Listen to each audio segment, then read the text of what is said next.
এই যে ঠেসে নিচ্ছি ভালো করে, না ঠেসলে হবে না। এই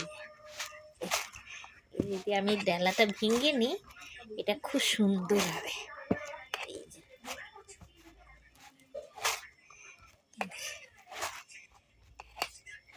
আর দুধটা তো বসিয়ে দিয়েছি, দুধটা হতে হতে এটাও হয়ে যাবে।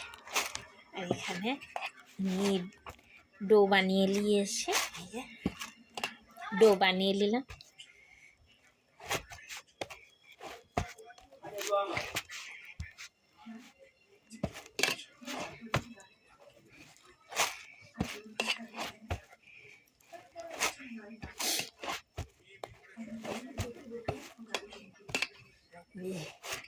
ডোটা বানিয়ে নিলাম আর এই যে ছৌটা করে নিয়েছি।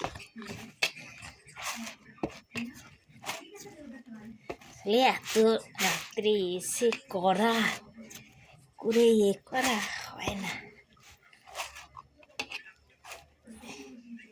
একটু ঠেসতে হয়, না ঠেসলে খুব সুন্দর হয়।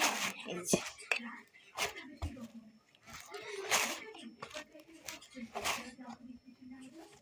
পিঠেটা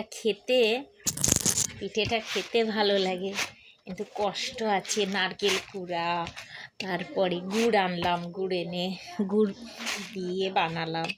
এই যে ডোটা বানানো, দুধ ফুটবে, একে একটা একটা গিনা তৈরি করব, পিঠে তৈরি করব, দিয়ে তো হবে, নাহলে আমি করে ফেলাম, খেয়ে নিলাম, দিলেই তো হবে না।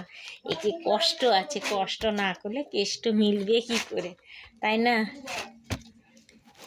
দেখুন কীভাবে ঠেসতে হয়, মারা বলে ভালো করে ঠেসে ঠেসে করবি, দানা ভেঙে গেলে একটা পিঠে ভাঙবে না, যেইভাবেই থাকবে সেইভাবে নরম থাকবে, আর খুব সুন্দর তুলতুলে নরম হবে।